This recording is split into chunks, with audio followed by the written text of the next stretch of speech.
Assalamualaikum warahmatullahi wabarakatuh.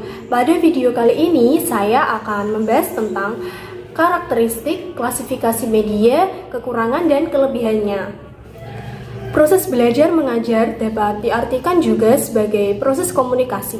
Dalam proses komunikasi ini terjadi urutan pemindahan informasi atau pesan dari sumber pesan ke penerima pesan.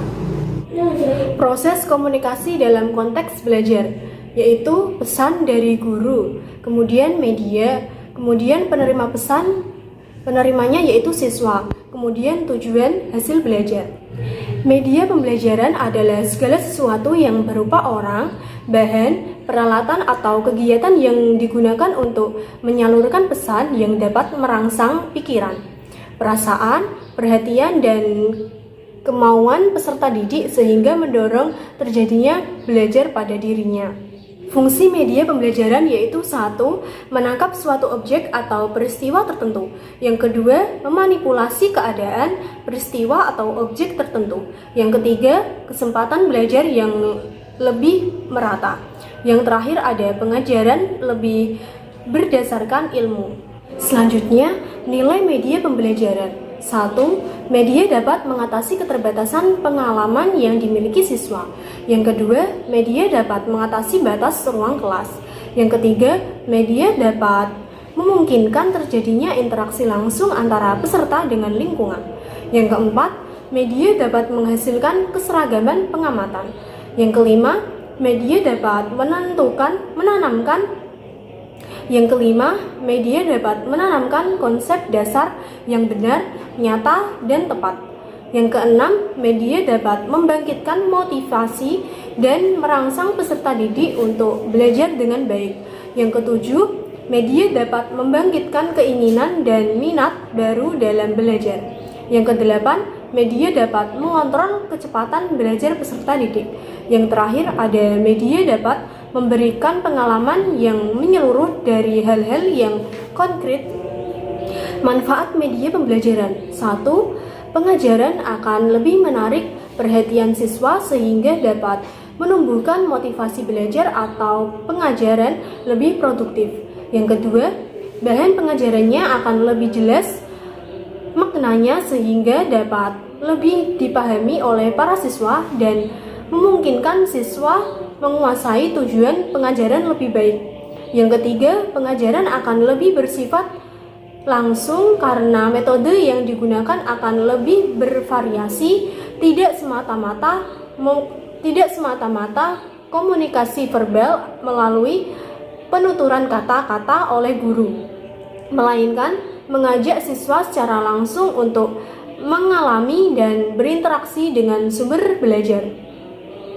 Yang terakhir, siswa lebih banyak melakukan kegiatan belajar, sebab tidak hanya mendengarkan uraian guru, tetapi juga aktivitas lain seperti mengamati, melakukan, mendemonstrasikan, dan lain-lain. Klasifikasi media pembelajaran berdasarkan sifat dan jenis. 1. Media auditif. Media auditif adalah media yang hanya mengandalkan kemampuan suara saja. Contohnya, radio, kaset recorder, piringan hitam. Yang kedua, media visual. Media visual adalah media yang hanya mengandalkan indera penglihatan. Contohnya, film strip atau film rangkai, foto, gambar, atau lukisan. Yang terakhir ada media audiovisual. Media audiovisual adalah media yang mempunyai unsur suara dan unsur gambar. Media audiovisual ada dua. 1. Audiovisual diam. Media yang menampilkan suara dan gambar diam, seperti film bingkai suara. Yang kedua, audiovisual gerak.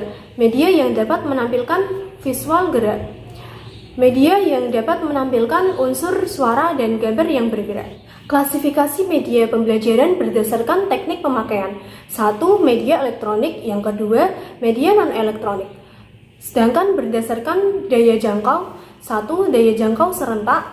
2. Daya jangkau terbatas. 3. Dimanfaatkan secara individual. Jenis-jenis media pembelajaran yaitu 1. Media dua dimensi. Media dua dimensi adalah media yang hanya memiliki ukuran panjang dan lebar dan hanya dapat dilihat dari satu arah.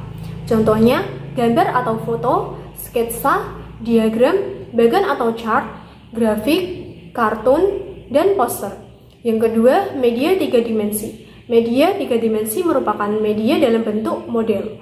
Contohnya yaitu model padat, model penampang, model susun, dan lain-lain.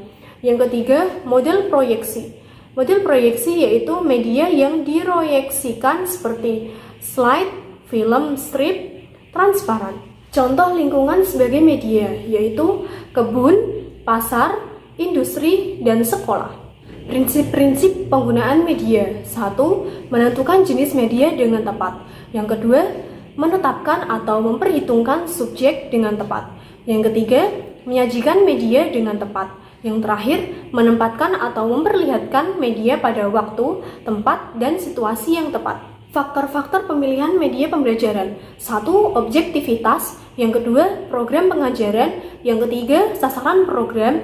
Yang keempat, situasi dan kondisi. Yang kelima, kualitas teknik. Yang terakhir ada efektivitas. Yang terakhir ada efektivitas dan efisiensi penggunaan. Kriteria pemilihan media pembelajaran. 1. Ketepatannya dengan tujuan pembelajaran. Yang kedua, dukungan terhadap isi bahan pelajaran. Yang ketiga, kemudahan memperoleh media. Yang keempat, keterampilan guru dalam menggunakannya. Yang kelima, tersedia waktu untuk menggunakannya. Yang terakhir, sesuai dengan taraf pikiran siswa. Sekian video dari saya, semoga bermanfaat. Selamat menonton dan wassalamualaikum warahmatullahi wabarakatuh.